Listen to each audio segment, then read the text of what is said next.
All right. We're going to start off with Donald Trump reacting to the Supreme Court decision on tariffs. Obviously, that's the biggest story of the day. S&P 500 jumps after Supreme Court knocks down Trump's emergency tariffs. Everyone is everyone is joyous. Everyone is celebrating. Stocks gained on Friday after Supreme Court ruled against President Donald Trump's tariffs, potentially providing relief for companies burdened by higher costs from the duties and easing concern about sticky inflation still plaguing the U.S. economy. Now, for me, I find that a little bit dangerous, and I'll tell you exactly why. Because technically tariffs are just additional taxes, and the Supreme Court striking down tariffs as unconstitutional, no matter which way it goes, is still frustrating to me. Like, I want to live in a world where if the president wants to increase taxes, the Supreme Court doesn't have the power to strike it down. So I'm in this unique predicament where I'm in this unique place, I feel like, where on the one hand, I think like Donald Trump wielding the tariffs in the way that he was idiotic. And virtually indecipherable.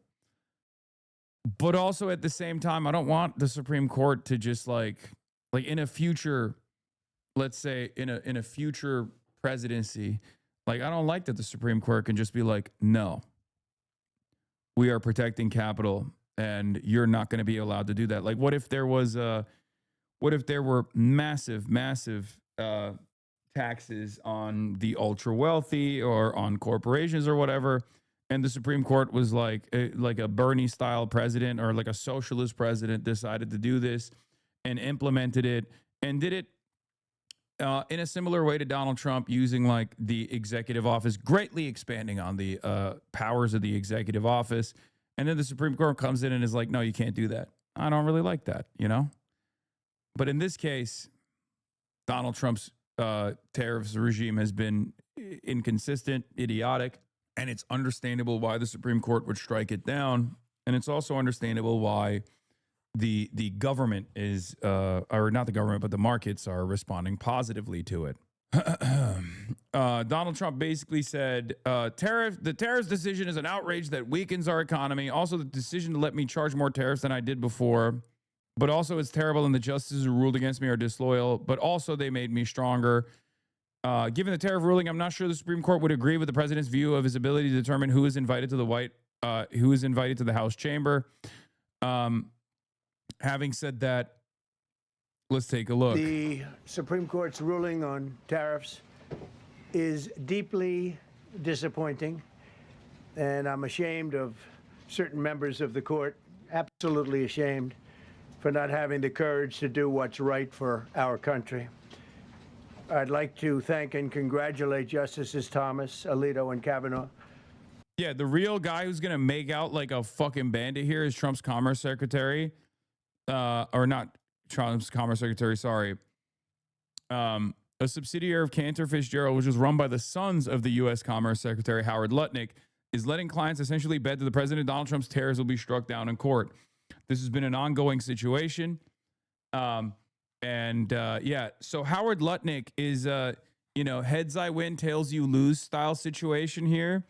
And his family is going to make incredible amounts of money because they bought the rights for the tariff refunds, making a gamble that Donald Trump's like inconsistent tariffs regime was inevitably going to be struck down by SCOTUS. It's so fucking gross. For their strength and wisdom and love of our country, which is right now very proud of those justices. When you read the dissenting opinions, there's no way that anyone can argue against them. There's no way. Foreign countries that have been ripping us off for years are ecstatic. They're so happy. And they're dancing in the streets, but they won't be dancing for long. That I can assure you. The Democrats. Okay, there's one guy dancing in the aftermath of this who also made out like a bandit after 9/11. His name is Howard Nutlick. Okay? Howard Nutlick was a 9/11 profiteer And he is seemingly profiting from the international trade 9/11 that Donald Trump implemented as well. It is mind-boggling how much this guy, no matter what kind of catastrophe is taking place, he is always there at the scene of the crime making money. Remarkable. Democrats on the court are thrilled, but they will automatically vote no. They're an automatic no, just like in Congress. They're an automatic no. They're against anything that makes America strong, healthy, and great again. They also are a, frankly, disgrace to our nation, those justices. They're an automatic no, no matter how good a case you have. It's a no. But you can't knock their loyalty. It's one thing you can do with some of our people. Others think they're being politically correct, which has happened before far too often with certain members of this court, and it's happened so often with this court. What a shame. Having to do with voting in particular, when in fact they're just being fools and lapdogs for the rhinos and the radical left Democrats, and not that this should have anything at all to do with it. Okay, did they make it dark on purpose in the fucking White House press room? Like, the vibes are abysmal, dude. The vibes are ominous. They're abysmal. It's like there's a state of mourning in the White House. He got that by-lighting. No, it's not even by visibility hour over here. It's like weirdly dark. That they're very unpatriotic and disloyal to our Constitution. Chinese factories are shut down because of the new year. U.S. companies want them to open up quickly to Russian product. Oh my God. Yeah, and then the fucking swell. The swelling of commerce that will come of this in the interim. Donald Trump will literally turn around and go, I did that. Ah! It's so fucking annoying. Just wait. Once there's this big fucking rush, he's going to turn around and be like, remember when I did that? It's like, bitch, you broke it. You broke it. I hate it. I hate it. I hate it so much. God, it's so fucking frustrating. Also, if you think that this will lower prices, I don't think it will, for the record, because as we've seen over and over again, the major reason as to why prices are always high and stay high and don't actually respond to regular market conditions as they did in the past is because of tremendous corporate consolidation that allows companies to basically control these markets through price leadership. And therefore, I don't think that we will see it. Like, we didn't see it post-COVID. It's greedflation. I know people say that's like pop economics. You're not real. What's his face? Paul Krugman was a big anti-greedflation advocate for the longest time. And then he also succumbed to greedflation and corporate consolidation as being a primary driver of inflation in this country. Later, you know, he's woke now. We won one. You know, we got one of those guys on our side finally. I'm getting text messages from my friends saying, don't fight with Camila Cabello, because I tweeted gross when I saw this. Camila Cabello raises awareness for the living conditions in Cuba. It has been 67 years of a failing dictatorship and an oppressive regime. The Cuban people are suffering in an echo chamber where no one can hear them because to speak is to risk your life. Many people are starving, looking for food in trash heaps. And then the only way to survive is having relatives ship you boxes of medicine because not even the hospitals have medicine. Yeah, that's the reason why the Cuban population is starving. What a fucking spectacularly awful, what an insane statement, dude.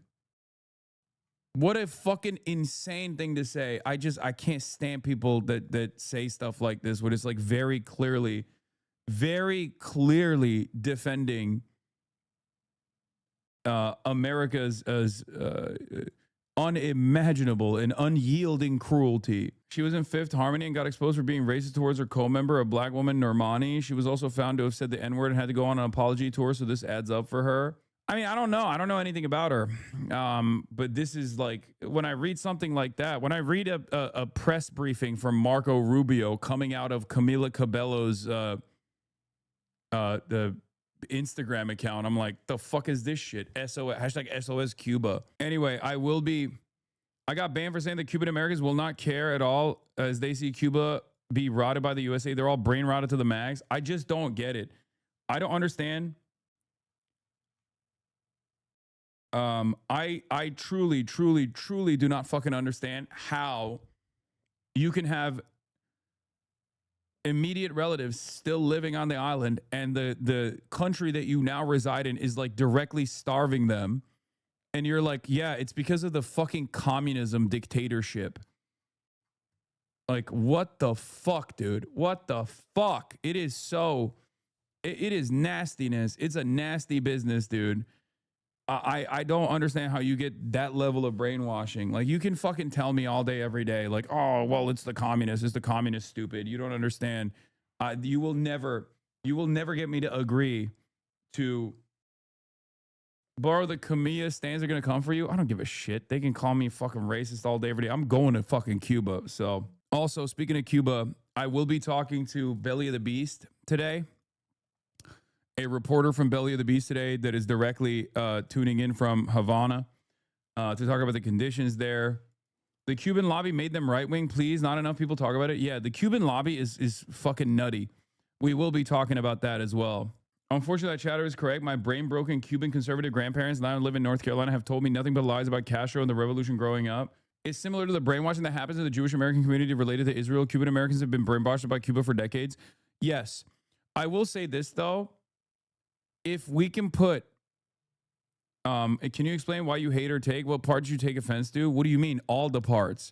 There is one primary driver of pain and torment for the Cubans that live in Cuba, and that is the United States of America. Anyone that takes the responsibility away from the completely unjust, completely inhumane blockade that has been implemented for decades, for 67 fucking years, and says that like the real reason why it's a failure is because of communism, is because of the regime, it's because of the dictatorship, is a delusional monster. And the only way, it's victim blaming through and through, but the only way that you can have that thought is if you live in the fucking bosom of luxury in the United States of America and you've actually never experienced any of the downsides of being in the crosshairs of the United States of America. And therefore, you have no capacity to understand what it's like when America decides that you're a fucking foreign adversary. We're starving Cuba and then acting as though, and then there's people that are saying like, while we are starving Cuba, our government is directly starving Cuba, there are still people who will say, oh, it's the regime, it's the communism, it's the dictatorship. Get out of here, dude. Get out of here. Any country that is in the periphery that thrives against all odds. Okay? There's so much going on here at home and so much I can say about the heartbreaking things in the immigrant community is experiencing here in the U.S. I also feel a personal responsibility to speak about what's happening in Cuba. I still have family on the island that we speak to and send medicine, food, and clothes to.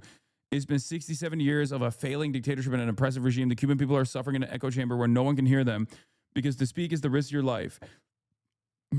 Many people are starving, looking for food in trash heaps, and the only way to survive is having relatives ship you boxes of medicine because not even the hospitals have medicine. I wonder why the hospitals don't have fucking medicine in Cuba. It must be because of the communism. Like, do you understand what I'm saying? Do you understand what I'm saying? Do you know how fucking stupid that statement is? We are literally starving them. The entire planet that is terrified of coming out against the United States of America has said time and time again over the past 67 years, please end the blockade. This is completely unjustifiable. Please release the Cuban population, free them, allow them to fucking exist normally, allow them to engage in commerce, allow them to actually grow their country. And America has said, fuck no. Time and time again, people have voted for the blockade to end. And America has decided that, no, we will not do that. We will not allow that to happen. Yeah, exactly. It's unacceptable. The power is gone for so long that food spoils and water becomes scarce. When people have peacefully protested, they've been disappeared or put behind bars, some as young as 13 years old. This is the reality where a post online costs you your life. The Cuban people have lived without dignity and hope for so long. It's no wonder so many Cubans have thrown themselves in the shark-infested waters, making boats out of tires and sticks and risking their lives for freedom. They are now in the midst of a profound humanitarian crisis. I wonder why. I wonder why. I guess they just hit the communism button too hard recently. Is that what happened? They were like, we're going to do even more communism because communism means starvation. Like, you are medically stupid if this is your take. It's disgusting. It's extra disgusting when you're parroting this imperialist propaganda at a time of crisis when your fucking family members are directly being starved by the American government. Wake the fuck up, dude. Jesus Christ. Meanwhile, a humanitarian crisis is unfolding in Cuba because of Trump's blockade. U.S. strangulation of Cuba is so severe, U.S. media isn't even bothering to act like U.S. sanctions are incidental to the suffering of the people like they did for years with Iran, Venezuela, previous Cuba reporting. It's a post-liberal order where humanitarian pretenses don't matter much. The president is openly and proudly starving multiple countries' populations at once, and the only pushback is a handful of progressives in Congress releasing statements, and that's basically it. Open sadism basically cracks the top 10 news items. Yeah, I mean, it's pretty crazy. It is pretty wild to see the New York Times write, not with like a neutral tone, but with like direct language saying, a new U.S. blockade is strangling Cuba. That's pretty fucking nuts. It's crazy. There has been a very strict embargo on the entire island for almost 70 years at this point. And now that embargo has taken on a new life where it is even more severe than before, where all of the additional trade partners that were offering oil to the island can no longer do so. Mexico had to stop sending oil. Venezuela is no longer a sovereign nation, right? Venezuela is no longer sending oil. The only country that has actually said we'll pick up the slack here is Russia. And who knows if that's going to be real. I mean, they're very far away, and the American government has already seized Russian oil tankers in the past. But now that the SCOTUS has now that the SCOTUS has cast aside Donald Trump's tariffs threats, maybe Mexico can pick up the slack again. Who knows? We also obviously have the other side of the story, bombing Iran, lest you forget. Against Iran. The U.S. has two carrier groups in striking distance of Iran while both sides negotiate. And President Trump is setting a deadline for the deal and says, quote, really bad things will happen if no deal is reached. Chief Foreign Affairs correspondent and Face the Nation moderator Margaret Brennan is following all this for us. Margaret, good morning. So what is the likelihood that the United States strikes Iran this weekend, and why is there so much saber rattling from the president at this moment? Well, good morning, Vlad. There are multiple options, including joint strikes with Israel on Iran's ballistic missile sites that have been offered to the president. But he said he's going to take 10 to 15 days to decide whether Iran's next offer to the U.S. is good enough to accept. So, Vlad, diplomatic sources tell me that this timeline could be even shorter than that because the president previously bombed Iran this past summer while we were in the midst of talks with them. U.S. officials are insisting that this latest round of gunboat diplomacy is leveraged to get Iran to offer concessions. We know yesterday Iran did warn any first strike by the United States would be catastrophic and said they don't want war. They want to keep talking. All right. So, Margaret, what are you hearing about the talks that are happening in Geneva, the progress or perhaps lack thereof?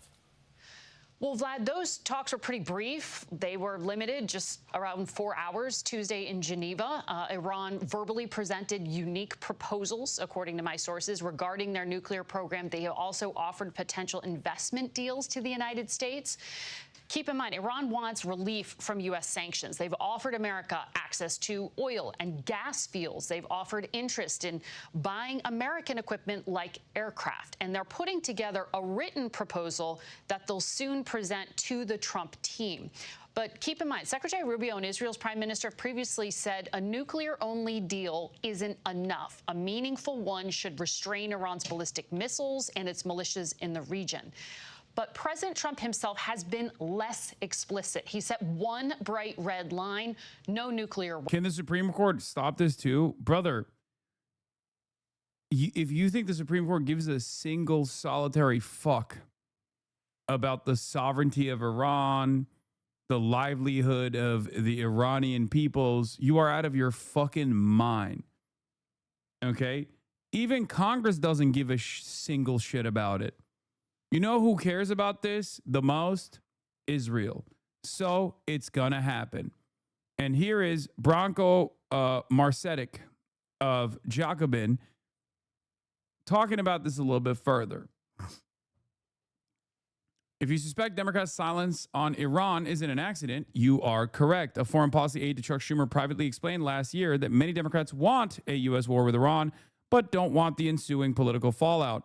So they prefer letting Trump do it. The letter led to a phone call between one of the letter's organizers and the top foreign policy aide to Schumer, who laid out the thinking of many Democrats in the Senate. The organizer who took the call agreed to share details of the conversation in exchange for anonymity. A congressional source briefed on the call shortly afterwards confirmed the details. The foreign policy aide, whom Dropsite agreed not to name, explained that a substantial number of Senate Democrats believed Iran ultimately needed to be dealt with militarily. But those Democrats, the aide explained, also understood that going to war again in the Middle East would be a political catastrophe. That's precisely why they wanted Trump to be the one to do it. The hope was that Iran would take a blow, and so would Trump. A win-win for the Democrats. The aide claimed that Schumer did not share those views and opposed a war with Iran. Schumer's own rhetoric, however, including his taco taunt, which was last year, if you remember, the only time Schumer was making a video about Donald Trump directly was when he was like, "Oh, Mr. President, I bet you actually want to not go to war with Iran. Ha ha." Suggested the aide's attempt to distance Schumer from the notion an Iran war would be politically advantageous for Democrats was perfunctory. This is from the Dropsite News reporting last year. This is a weak-ass statement from Schumer and Reid, the top Democrat on the Armed Services Committee, that came out in attack. I can't even talk. What the fuck's wrong with me? That came out against a preemptive attack on Iran. Sorry. His mouth is full of marbles. Senate Democratic leader Chuck Schumer today released the following statement on the risk of the administration dragging the country into another deadly and costly war with Iran. The administration has yet to articulate to Congress and the American people what the objectives or strategy would be for any potential military campaign against Iran, let alone what it would mean for the lives of American service members or the cost of American taxpayers. As I have consistently said, confronting Iran's ruthless campaign of terror, nuclear ambitions, regional aggression, and horrific oppression of the Iranian people demands strength, resolve, regional coordination, and strategic clarity. It's literally the same as their weak-ass attempt to say, "Oh, Mr. President, don't go to war with Venezuela. You need to let us know why and how you're going to do it, and then we'll fucking gladly agree." That's it. Uniparty, baby. This is what I'm talking about when I say uniparty. As I've consistently said, confronting Iran's Congress has the sole power to declare war. We must enforce the War Powers Act and compel this administration to consult with Congress and explain to the American people the objectives and exactly why he's risking more American lives. This is the leader of the opposition party, by the way. He can't even say no war with Iran. No war with Iran whatsoever. He can't even say that. He's saying war with Iran, yes, just let us know about it.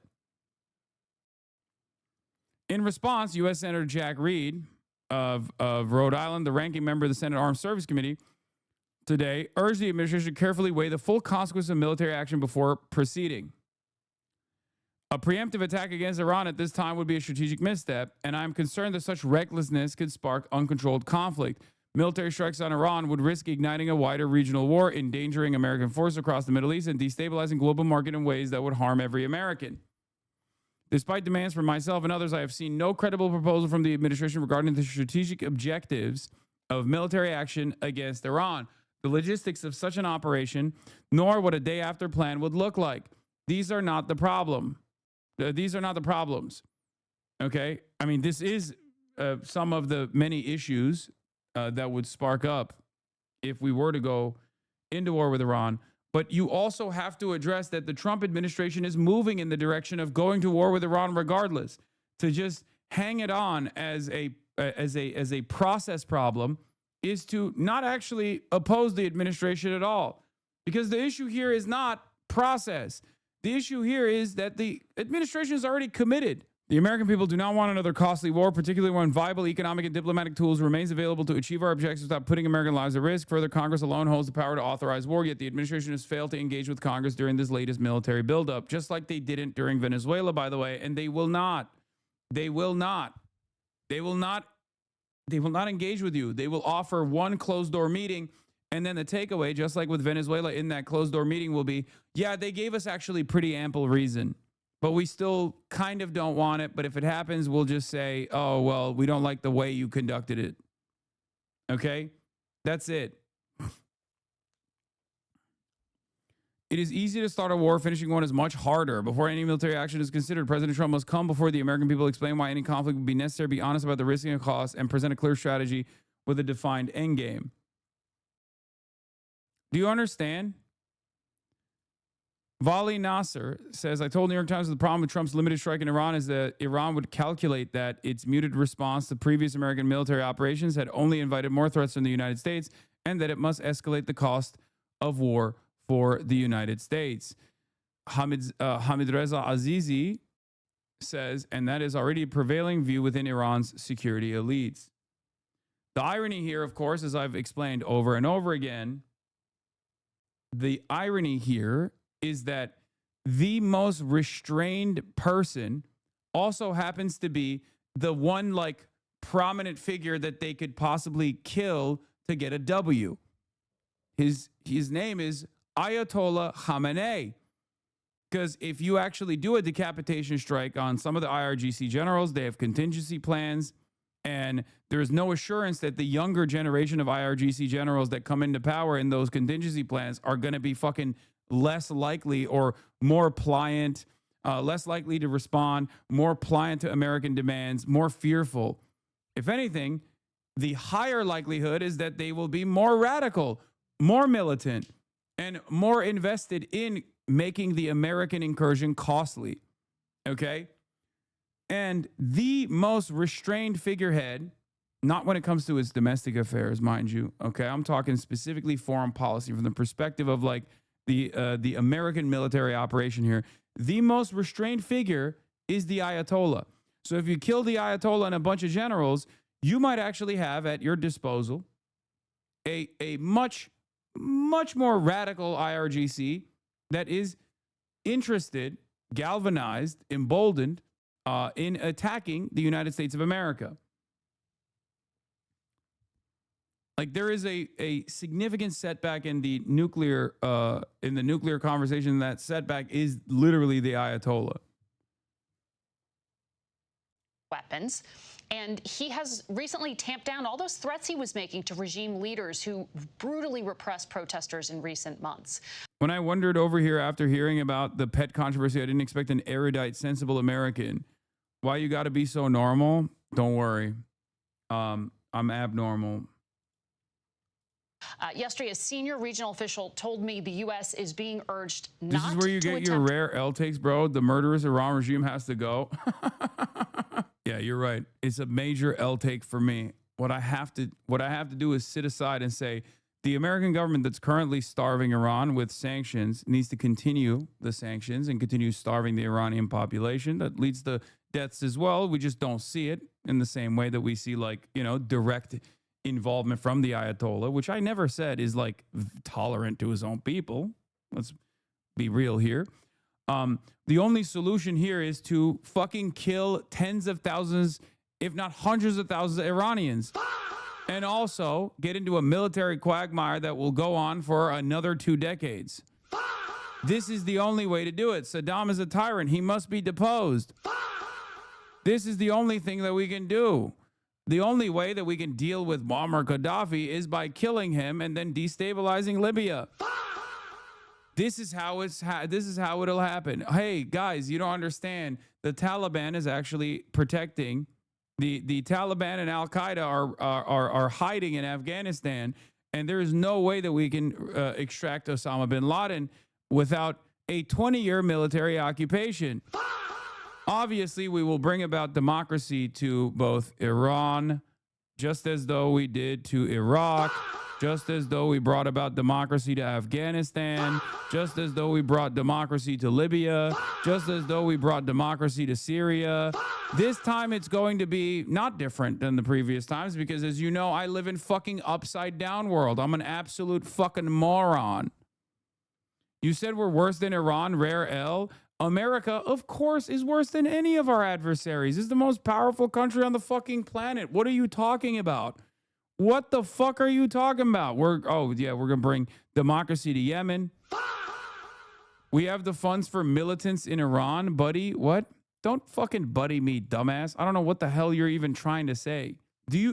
How do you reckon with all of the other foreign entanglements that the United States has been involved in where they were bringing about democracy just as in the same exact way they're trying to say that we're going to bring about democracy to Iran? Okay, we fund resistance, buddy. What the hell does that have to do with anything I'm saying? You think America is better than Iran because what? We like arm militia groups and movements that further, like in the eyes of the Iranian government, justify further repression? Like what? Oh, you said America's bad. Well, guess what? We have the CIA. Thanks, man. I didn't know that we had... I didn't realize that we were doing that. We don't shut off internet during mass protests to slaughter. Pound for pound, dollars to donuts, America has most likely killed more Iranians than the Iranian government has by way of sanctions. I just need you to understand that. Okay? Sanctions are collective punishment. Sanctions are a crime, especially when dealt against our adversaries. Sanctions can be a corrective tool used against our allies who rely on unlimited funds and political and social cover. Also, it's pretty funny when these guys will be like, the Iranian government's biggest crime is shutting off the internet while they were doing the slaughter, as opposed to what? The American-backed slaughter of hundreds of thousands of Palestinians that took place over the course of the last 2.5 years, where the Palestinians somehow did have access to eSIMs and shit, so they were able to live stream it. Does that make it better, more honorable, more just?